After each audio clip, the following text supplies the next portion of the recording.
You are 23 years old. This is your senior year of college. In a couple of months, you have to submit your thesis. It is spring, you're in love. Soon, it will be your birthday. And then, one morning, at 6 a.m., you wake up to a loud knocking on the door. You're still very sleepy, wearing your floral pajamas, but you open the door. There are 5 men wearing black balaclavas, bulletproof vests, and carrying guns. This is how you become a political prisoner in Russia. In 2021, it happened to me. I was cultural studies major, and I was an editor of a student magazine, DOXA. After Vladimir Putin's main opponent, Alexei Navalny, was arrested, 3 other students and I recorded a short video in support of freedom of assembly. The video ended up with words, "The authorities have declared war against the youth, but we are the youth and we gonna win." For this short video, we were charged with involving minors in life-threatening acts. Under this article, we could get up to 3 years in prison. We were placed under house arrest with monitoring ankle bracelets on our legs. We were prohibited from talking to each other, using the internet, and leaving our apartments, except for interrogations or short walks in the morning. And this is how our Kafkaesque trial began. If authorities have taken everything from you, your freedom, your mental health, how do you resist? If you do not have anything left, if your life doesn't belong to you anymore, if you live under constant fear and pressure, how do you resist? I was so traumatized, I would fall asleep in the middle of conversations. Once, persecutor told me, "Now this trial is a new meaning of your life." I was desperate to prove him wrong.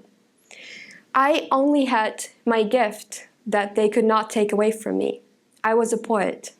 So my little pink notebook under the table in Investigative Committee was my weapon, but this little pink notebook would totally change power dynamics. You think that you are interrogating me? No, actually I am interrogating you. I am witnessing, I am writing my poem, and you are just a character in my poem. Another thing that they could not take away from us were our bodies, and we started to use them in performative ways. Here we are dressed up in school uniform to show that we should be finishing our degrees instead of this trial.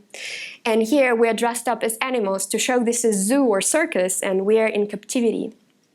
We are wearing t-shirts in support of another political prisoner from the same university, even younger than us.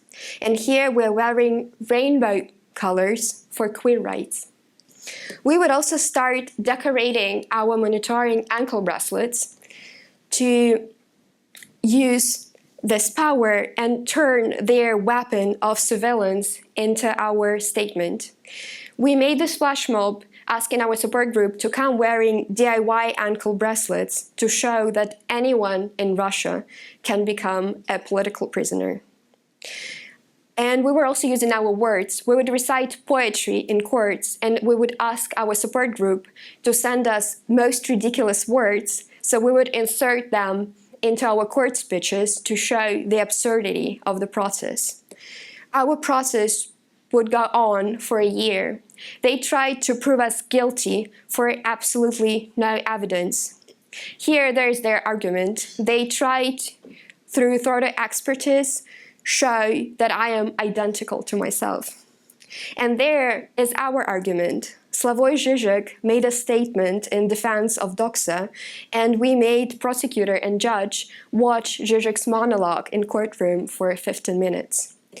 And then Russia invaded Ukraine. We were still under house arrest, and we continued using performative methods to show our resistance. We would wear colors of Ukrainian flag and funeral attire to the courtroom. And after a year, the day of final verdict arrived. For that, we had to give our final court statements, also known as last words, that would become a separate genre in Russia. Here are a couple of collections of last words and even a theater show. I had to write my last word under war censorship.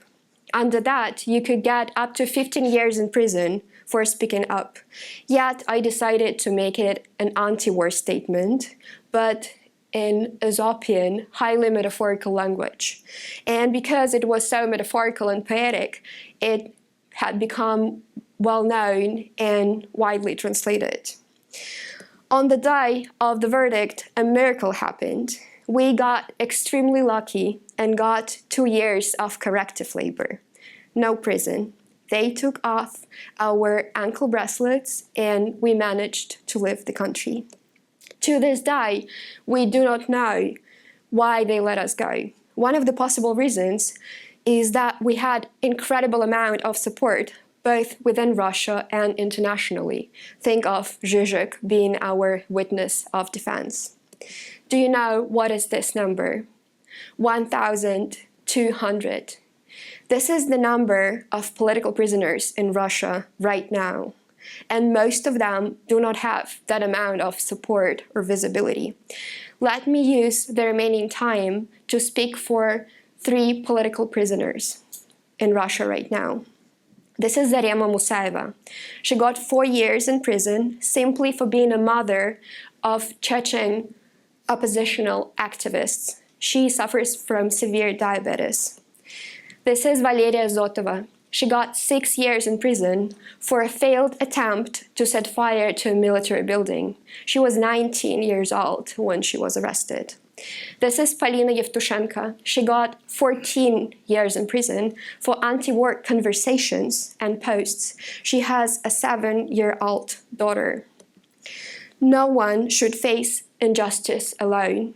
You could use the QR code to write a letter to political prisoner. The letters would be translated and sent to them, and you would show that they're not forgotten. This is an extremely important gesture of support and solidarity. Sometimes there are times where we are completely desperate, but even in darkest times, there's always a spark of hope. I want to end with a story that happened to me on the first day of my arrest when I was sitting in police van reading Jacques Derrida for my thesis, not knowing what's going to happen next, being absolutely terrified. And I always say, this is a real story, this is a documentary poem, because otherwise no one would believe me. A short story to make people cry. When they were taking me for interrogation after the raid, in an unmarked white van, one of the guards gently turned his phone to me and typed 4 words: Russia will be free.